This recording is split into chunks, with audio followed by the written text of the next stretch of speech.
Opa aí pessoal, tudo certo? Brasileiragem no ar. Para no vídeo de hoje nós falarmos a respeito de seleção brasileira, como sempre fazemos aqui no Brasileiragem. Só que no vídeo de hoje nós vamos tentar explicar para vocês qual seria a nossa seleção ideal no momento. Claro que nós vamos excluir o fator lesão dos jogadores, mas nós vamos trazer, se fosse para salvar o mundo amanhã, qual seleção nós convocaríamos, pensando que a gente vai ter que salvar o mundo mais uma vez em 2026 na Copa do Mundo, que acontece nos Estados Unidos, Canadá e México. Antes da gente começar esse nosso vídeo, lembrando que a gente, depois de um mês, vamos fazer um comparativo com a seleção, primeira seleção convocada por Dorival Júnior, não se esquece de se inscrever no canal e ativar o sininho, para você não perder a continuação desse vídeo. E também não se esquece de deixar o seu like para ajudar o nosso projeto a seguir acontecendo, meta de 10 likes, e comenta aqui embaixo qual seria a sua seleção ideal e por quê, se vocês concordam ou discordam da gente. Lembrando que eu tô aqui com meu parceiro Leandro, comentarista e apresentador também desse canal, e eu não sei qual é a seleção ideal dele. Vamos começar por setores. Eu vou abrir aqui com os meus 3 goleiros, Ederson, Alisson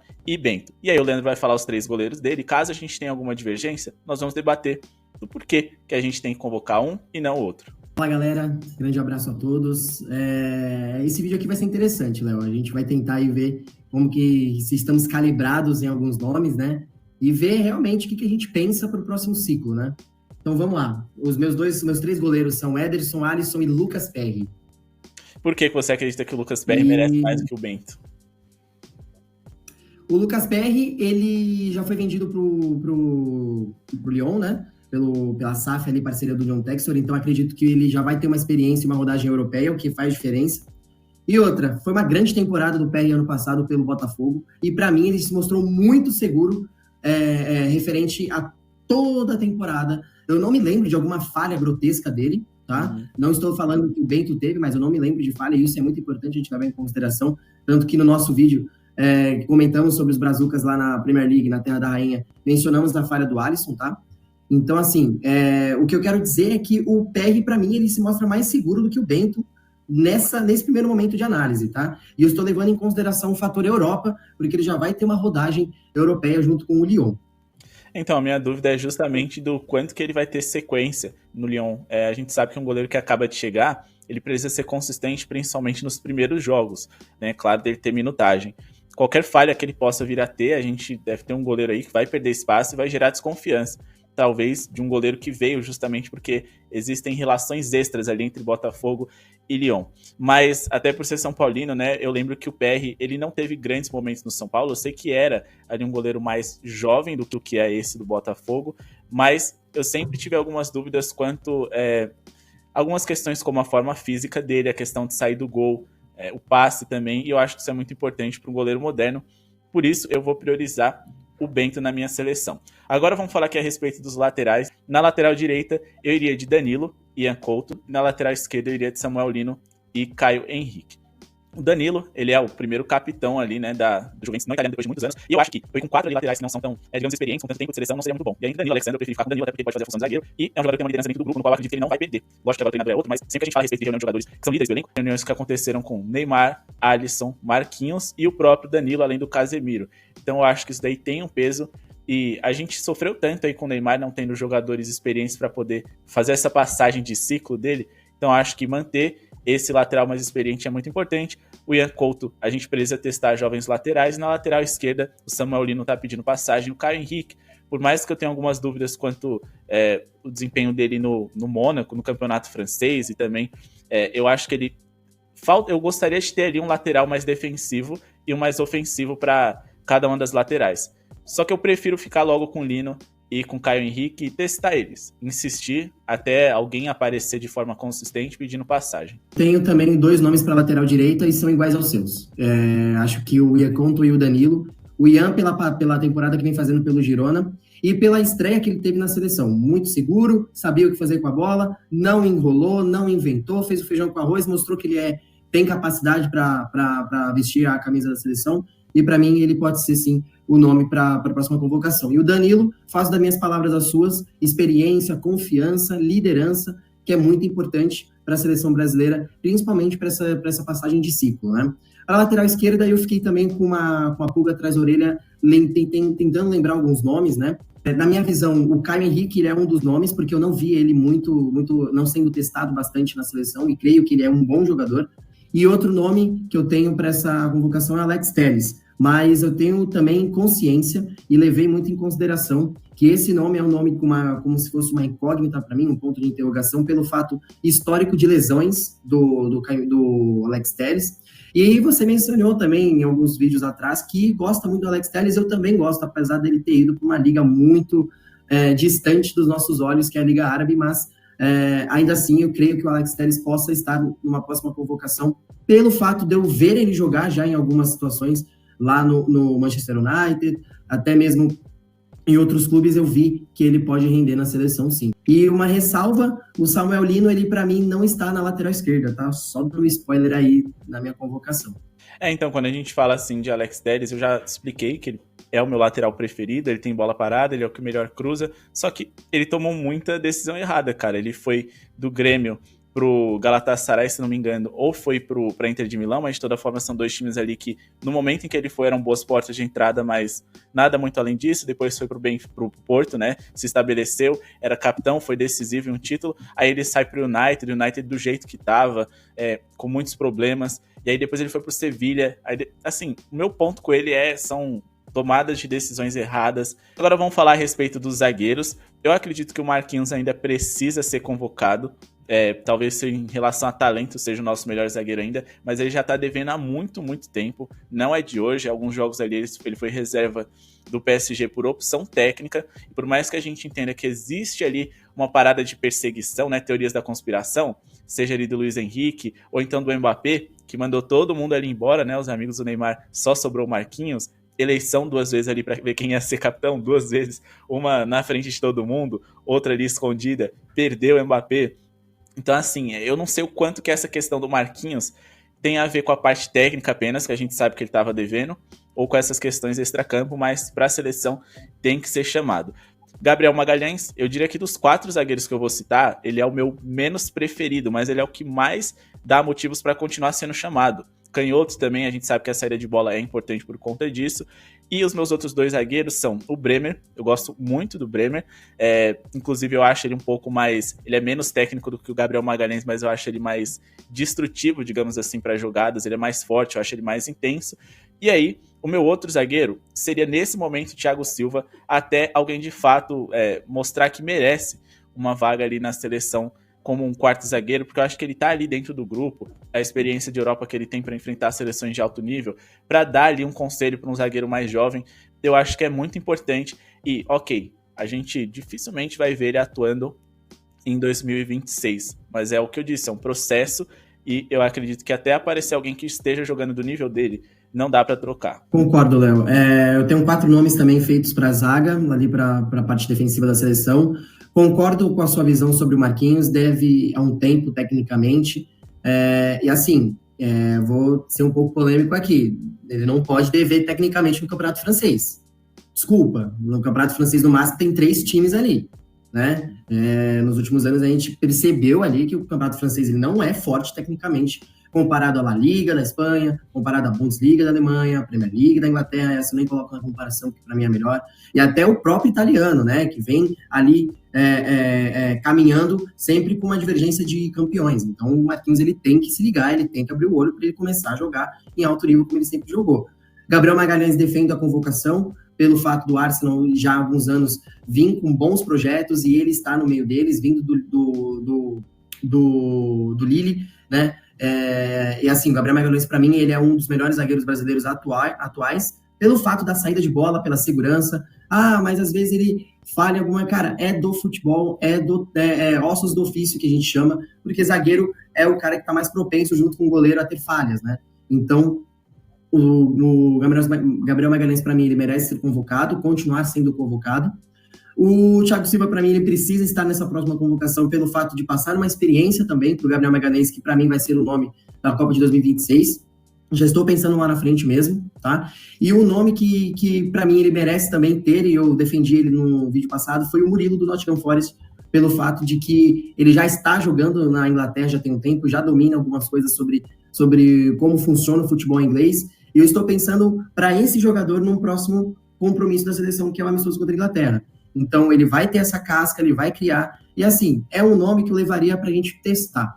porque realmente Marquinhos e Gabriel Magalhães deve ser a dupla de zaga titular do Brasil nos 2 amistosos, na minha visão, mas o Murilo ele vai ter esse contato com o Marquinhos, ele vai ter esse contato com o Thiago Silva, até o próprio Gabriel Magalhães, que já está há um tempo lá na Premier League, então o Murilo, para mim, seria o quarto zagueiro.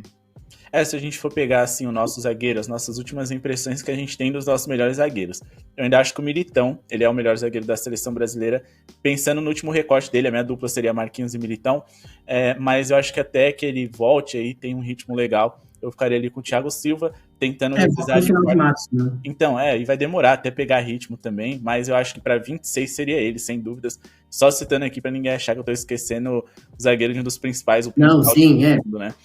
Mas agora vamos falar aqui a respeito dos volantes. Então a gente não pode esquecer dele, por isso que eu fiz esse destaque.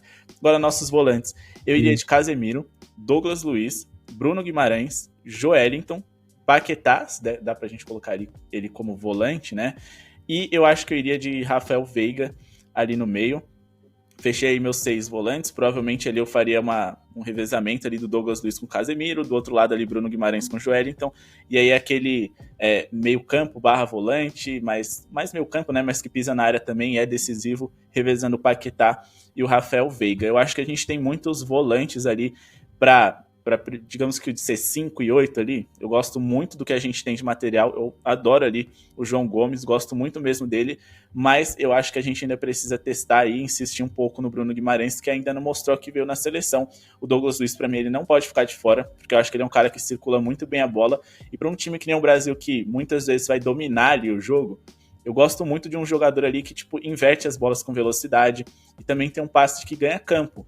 Por mais que o Casemiro seja muito bom, eu acho que falta um pouco ali desse passe dele para ganhar mais campo. E eu não tô comparando o Casemiro com o Douglas Luiz, não, tá? São coisas completamente diferentes. Mas eu acho que em alguns momentos aquilo que falta no Casemiro, o Douglas Luiz tem de sobra. Além dele poder jogar ali, né, também de 8. Não tem problema nenhum, ele joga de 5, joga de 8. É um jogador ali que eu gosto bastante, que eu acho que foi muito injustiçado. Ele nunca deu motivo para parar de ser convocado ali na época do Tite. Ainda, de repente, ele parou de ser chamado. Eu lembro que teve uma convocação que ele machucou, e aí ele começou a assistir alguns jogos ali das tribunas, aí parou de ser chamado, foi sumindo, eu não consegui entender. E aí, só para destacar, a gente tem um André aqui, não sei se ele vai estar na sua seleção, acho que ele tem muito talento de fato, mas, desculpa, é o meu perfil de entender que o futebol europeu, ele tá em outra prateleira. Aí você vai falar, e por que você então tá levando o Veiga? Porque eu acho que apesar do Veiga ele ser pelo menos um pouco inferior a todos esses jogadores de meio campo que eu citei, eu prefiro um jogador com um pouquinho menos de nível, que eu acho que o João Gomes tenha mais do que ele, técnico assim falando, e de preencher o campo, mas eu prefiro ter esse cara porque ele é decisivo. E a gente não tem nenhum meia decisivo igual o Rafael Veiga, que está no futebol aí mundial. Repetindo, eu sei que o nível é diferente do futebol brasileiro, mas para um mata-mata, talvez você colocar ali o Veiga dentro de um jogo gere mais efeito do que você colocar mais um Bruno Guimarães da vida, no sentido de que a gente tem vários Bruno Guimarães, esse é meu ponto. Você tirar ele e botar ali o João Gomes, não sei se isso ia causar tanto efeito. Tira ele ali e bota o Danilo do Nottingham Forest, também não sei se ia gerar tanto efeito. Então, para mim, o Veiga tem que estar nessa lista. E aí, eu já vou partir aqui para um jogador só para a gente citar rapidamente, porque ele pode ser meia, mas pode ser ponta, que seria o Neymar. Não sei onde você coloca ele na sua lista, mas cita aí seus meio-campos, seus volantes, meia armadores, digamos assim. Sim, tem alguns nomes que nós concordamos, estamos calibrados com isso, basicamente a maioria deles, tá, Léo? Só coloquei um aqui como ressalva porque eu levei muito em consideração o histórico desse jogador de bons jogos, tá? Mas eu vou mencionar ele daqui a pouco, então para mim Douglas Luiz não merece estar de fora, ele não pode estar de fora, ele merece ser convocado, melhor dizendo.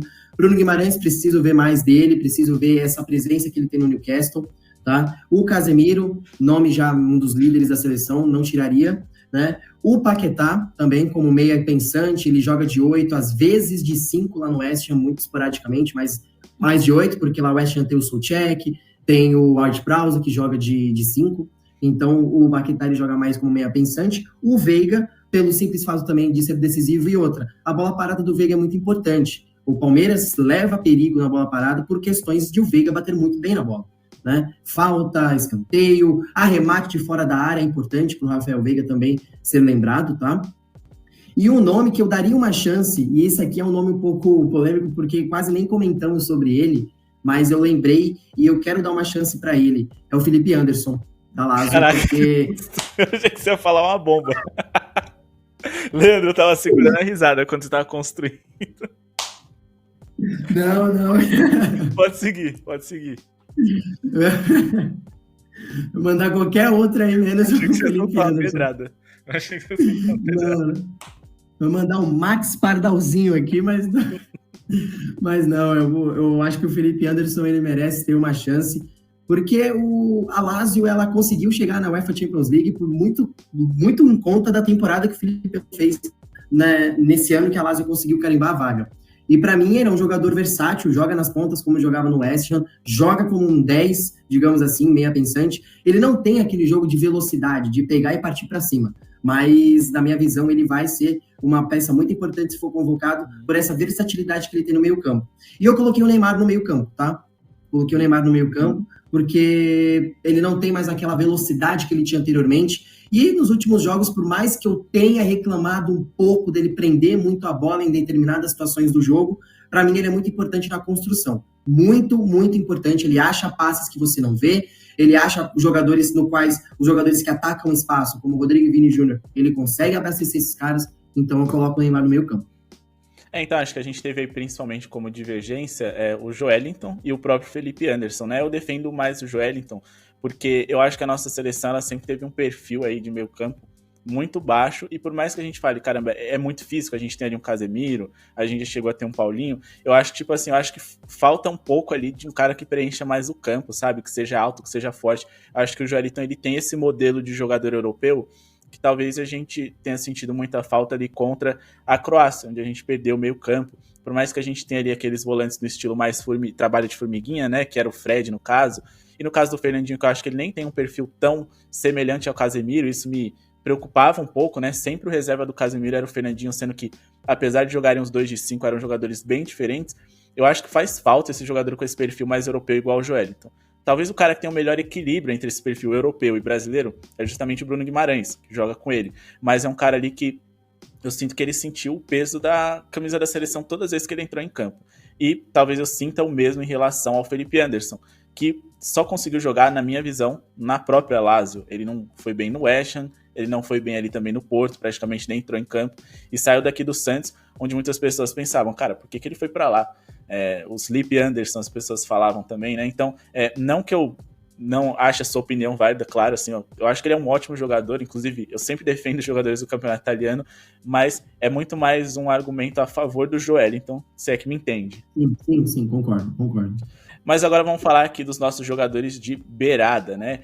Como a gente colocou, pelo menos eu coloquei o Neymar de meia, a minha seleção ela ficou com meia a mais, então a gente vai deixar ela meio perneta do lado direito, porque acho que o Rodrigo vai tomar conta ali, e um dos meus centroavantes ele vai poder cair pelos lados, então isso não tem nenhum problema, porque no lado esquerdo é Vinícius Júnior e Martinelli, ou seja, Vinícius Júnior, Martinelli na esquerda, Rodrigo na direita, e aí os meus jogadores da frente, eles vão poder ocupar esse lado do campo, caso o Rodrigo não esteja à disposição, que vai ser o Endrick e o Gabriel Jesus. Quais são os seus atacantes? Por que você defende isso? Acho que o único atacante aqui que eu vou ter que defender de forma mais argumentativa vai ser justamente o Endrick, talvez um pouco o Gabriel Jesus ali, porque ele é muito criticado, mas o Endrick é muito mais uma questão de que tipo, a gente também tem que pensar lá na frente, e eu acho que nenhum dos nossos centroavantes são muito melhores do que ele. Podem ser melhores, podem ser mais prontos, etc. Mas eu acho que ele é o que tem o maior teto para poder crescer e evoluir. Ele precisa estar dentro desses contextos aí de grandes jogos, com grandes jogadores, e eu acho que até que alguém me mostre que cara, eu não só estou melhor do que o Endrick, mas em uma Copa do Mundo em 2026 eu posso responder mais do que ele, eu não vou largar do menino ali na minha 9, porque nenhum dos outros nomes me convencem muito. Matheus Cunha, Richarlison, Pedro, João Pedro, todos eles ali, para mim, são jogadores selecionáveis, mas a minha seleção base, no geral, é essa. E aí eu só movimentaria alguma coisa se alguém se machucasse, se alguém tivesse muito mal e um outro cara ele tivesse pedindo passagem, mas eu insistiria mais ou menos ali com isso. E, inclusive, eu destaquei aqui, né? O Militão na zaga, eu destaquei no meio de campo o João Gomes e eu destacaria ali pelas beiradas / meio campo o Andreas Pereira, muito mais meio campo, né? Eu acho que esses são os meus 3 principais backups, digamos assim, com o Richarlison de 9 para caso a gente tenha alguma lesão, um jogador ali em mau momento, a gente fazer essas movimentações. De resto ali, só se surgisse um cara ali muito acima da média, ou de fato a gente tivesse ali margem para poder explorar outros jogadores. E eu não sei se tem nesse momento. Sim, sim. Me fez lembrar também que eu havia dito sobre o Samuel Lino, né? Porque como eu acompanho os jogos do Atlético de Madrid, por ser torcedor e por acompanhar todos os jogos, ele vem jogando como se fosse um ala. E quando eu fiz a minha convocação, Léo, eu pensei em duas formações. Eu pensei num 4-3-3, com laterais de ofício, e pensei num 3-4-3, onde os dois meio-campos que seriam os alas seriam um lateral direito ofício, na hora defensivamente ele faz o quarto zagueiro, e um ponta esquerda que poderia fazer essa caída como se fosse um ala mais ofensivo, que é onde entraria o Samuel Lino, tá? Só para o pessoal entender que eu levo em consideração a convocação do Samuel Lino, mas nessa formação em específico. Mas referente à formação que a gente está acostumado a ver a seleção no 4-3-3, a minha ponta esquerda está definida, Vinícius Júnior e Martinelli, sem dúvida alguma, pelo fato de Vinícius Júnior carregar esse nome por si só no Real Madrid, já é um dos principais jogadores do time e da seleção. E o Martinelli, como a gente comentou em outros vídeos, vem fazendo grandes desempenhos na Premier League. Na ponta direita, eu fiquei um pouco indeciso em alguns nomes, então eu vou manter o Rodrigo, até pelo fato dele também conseguir fazer a função do ponta direita. Os meus centroavantes, eu concordo com você nos dois nomes, Gabriel Jesus e Endrick. Para mim, eu acho que o Endrick eu não vou discutir com você, porque ele também está na minha, então não tem como a gente argumentar perante a isso. Eu só quero defender a convocação do João Pedro, porque o João Pedro, ele começou no Fluminense jogando lá na ponta direita, na minha breve memória aqui, depois ele foi centralizado. Então, se ele começar a ter esse âmbito no Brighton jogando pela ponta direita, como quem viu o gol do Brighton viu que ele veio jogando, ele veio trazendo a bola pela ponta direita, a gente sabe que ele já tem uma certa facilidade naquela parte do campo. Eu defenderia a convocação pelo simples fato de, se caso o Rodrigo não esteja bem ou esteja machucado ou qualquer situação que seja, acho que o João Pedro pode fazer, ou até mesmo o Gabriel Jesus, pode ser também o Endrick às vezes, cortar para dentro e bater, mas eu quero defender pelo fato dele ter essa versatilidade, porque eu quero ver esse menino jogando na seleção. Então, a gente teve ali muitas concordâncias nessa lista. Eu acho que eu queria mudar mesmo assim, mais ou menos o nosso conceito de seleção. Seria muito mais esses jogadores de backup, aquela famosa lista extra lá, que sempre é lançada pré-Copa do Mundo, onde a gente já tem ali uns jogadores definidos para cada posição. Eu citei o Andreas Pereira, o João Gomes, citei também o meu outro zagueiro, que seria o Militão, mas na verdade ele seria titular, então quem perderia espaço seria o Thiago Silva ou o Bremer.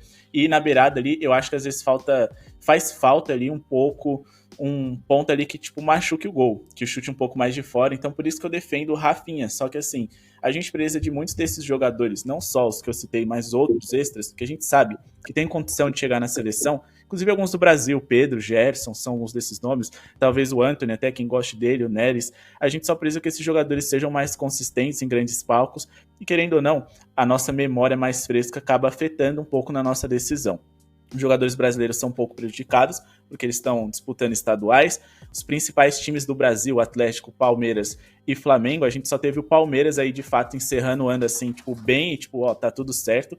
A gente teve até ali o Atlético Mineiro encerrando em alta, mas sem conquistar um título de expressão. Inclusive, você sempre defende o Paulinho, eu fiquei surpresa que ele não tá nessa lista, mas é aquele negócio, a gente entende que existe uma diferença, e por mais que muitas pessoas não concordem, é a minha forma de pensar. Alguma consideração final, Leandro? Algum nome que você acha que deveria ser destacado? Algum jogador que você acha que talvez uma transferência para a Europa não mude ele de patamar, né? A leitura de se ele merece ou não a seleção?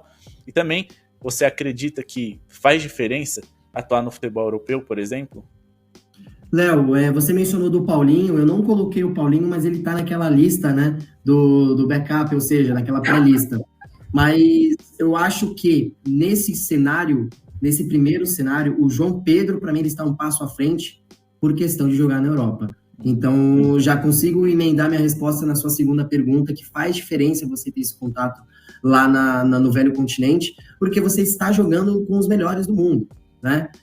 Principalmente na Premier League, onde você está jogando com elencos milionários, jogadores de grande nível, então isso faz muita diferença. O Paulinho para a Europa, pingou lá na Bundesliga, jogou pelo Leverkusen, começou numa crescente, perdeu espaço, e aí o Galo foi lá, resgatou ele, e hoje ele joga muito aqui no Brasil, um dos principais nomes para mim do campeonato nacional, mas ainda acho que ele pode sentir um pouco a pegada europeia, digamos assim, né, o futebol, o ritmo europeu, se ele for jogar em alguns amistosos, se o Dorival quiser levar e testar, ele pode sentir não render o que ele poderia render, né? Então, essa questão de futebol europeu, ela pesa muito nas escolhas do treinador brasileiro, isso a gente consegue sentir nos últimos anos, né?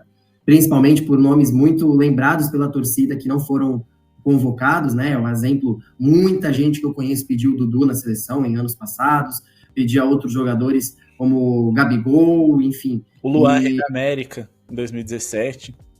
Quem, desculpa? O Luan, o Rei da América. O Marinho, Galhardo. Exato, esses nomes aí, que só a torcida dos clubes deles que pediam, né, Léo? Sim, o Neto também pediu. Agora, eu queria saber de você, e você citou um pouco a pegada europeia. Você já sentiu a pegada europeia? Ela é mais forte? Ela é diferente? Vai se fuder, porra. Bom, pessoal, esse é o vídeo de hoje. Espero que vocês tenham gostado. Não se esqueçam de se inscrever no canal. Muito obrigado pela sua audiência. Deixa aqui nos comentários se vocês concordam mais ou menos com a nossa seleção, quais outros nomes vocês trariam pra gente debater. E só da gente poder citar aqui diversos nomes que ficaram de fora aqui do futebol brasileiro e europeu, a gente vê que, se você acha que a nossa seleção, a nossa geração é fraca, pode até ser comparadas alguns anos atrás, mas poucas no mundo têm um leque de opções tão grande quanto a nossa, pensando no contexto atual. Muito obrigado pela audiência de todos mais uma vez e falou!